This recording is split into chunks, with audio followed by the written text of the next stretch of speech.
첫 국산 초음속 전투기 KF-21이 19일 첫 비행에 성공하면서 한국이 8번째 초음속 전투기 개발국이 됐다. 첨단 방산 기술이 집약된 전투기인 만큼 한국 방위산업의 위상을 높이고 방산 수출 확대에도 도움이 될 전망이다. 20일 방산업계에 따르면 전날 33분간의 초도비행에 성공한 KF-21은 2026년까지 2200여 차례의 시험비행에 들어간다. KF-21 CJ2호기는 오는 9월, 3회, 6호기는 2023년에 테스트가 진행될 예정이다. 2026년부터 2032년까지 120여 대를 양산하고 전력화한다.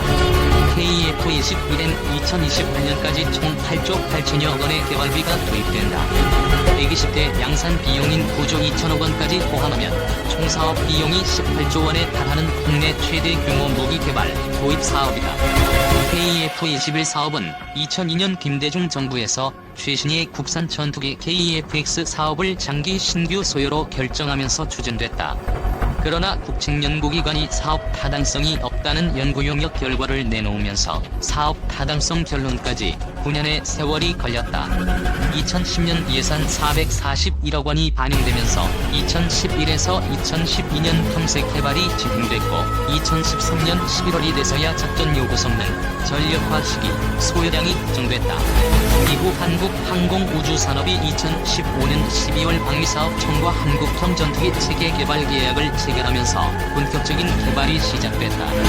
타이는 2018년 기본 설계를 마치고 2019년 2월 부품 가동을 시작으로 같은 해 9월 3세 설계까지 마무리했다. 지난해 4월 시제비 출고식을 진행했고 올해 처음으로 진행된 비행에 성공했다. KF-21의 최대 탑재량은 7,700kg, 최대 속도는 마하 1.8, 항속거리는 2,900km다. 전날 비행은 첫 비행인 만큼 공대공 미사일 모형 4발을 장착하고 시속 400km 수준으로 비행했다. 이륙을 위해 엔진 2개 모두 최대 출력까지 냈기 때문에 한국이 처음 개발한 쌍발 엔진 항공기에 대한 안전성도 입증한 것으로 평가됐다.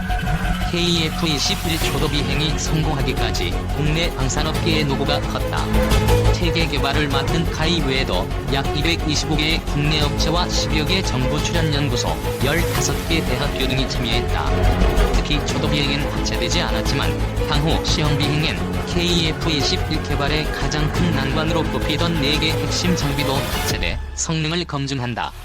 미국이 기술 이전을 거부한 능동전자주사식 위성 배열 레이더, 적외선 탐색, 추적 장비, 전자광학 표적 획득, 추적 장비, 전자파 방해 장비 등이다. 국내 방산업체들은 불가능하다고 여겨졌던 KF-21 핵심 장비의 국산화에 성공했다.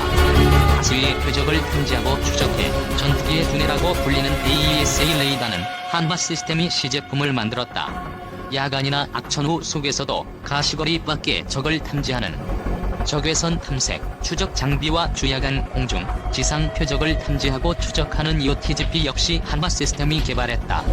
LIG 넥스1은 RF 제머를 포함한 통합전자전 체계를 맡았다. EW 스미트는 위협 레이더 신호를 탐지, 교란하고 셰프와 플레어, 판을 투발하는 기능을 가졌다. KF-21의 심장인 엔진은 한화에어로스페이스가 조립, 생산했다. 미국 제너럴 일렉트릭의 F414 엔진 2기가 탑재됐는데 한화에어로스페이스는 지휘와 기술 제휴를 통해 통합 엔진 개발을 함께 했고 핵심 부품 국산화를 추진 중이다. 한화에어로스페이스는 엔진 시동을 위한 공합을 생성하는 보조동력 장치도 개발했다. 한화에어로스페이스 관계자는 초도 비행 관련 엔진 성능이 검증돼 우리호 발사가 성공했을 때만큼 내부 분위기가 좋았다며 기존 전투기 엔진보다 엔진 크기와 주력이 커져 조립뿐만 아니라 품질 테스트를 하는 과정도 만만치 않았다고 전했다. KF-21 시험 비행 성공은 국내 방산업체의 수출에도 긍정적인 영향을 미칠 전망이다. KF-21은 아직 개발 단계에 있어 수출 품목이 아니지만 기술력이 담보돼 다른 수출 품목에 대한 신뢰감을 줄 수 있다. 폴란드는 최근 카이의 국산 경공격기 구매 의사를 타진한 것으로 알려졌다. KF-21은 2026년 실전 배치가 진행되면 수출 논의가 본격화될 것으로 보인다. 한국은 지금까지 인도네시아와 태국, 필리핀, 이라크 등의 T-50, FA-50 등 국산 완제기를 수출했다. 방산업계 관계자는 아직 양산까지 시간이 많이 남아 KF-21 수출을 언급하기 이르다 면서도 국산 초음속 고등 훈련기 T-50을 사용하는 국가들을 대상으로 KF-21 마케팅이 진행될 것으로 예상한다고 말했다.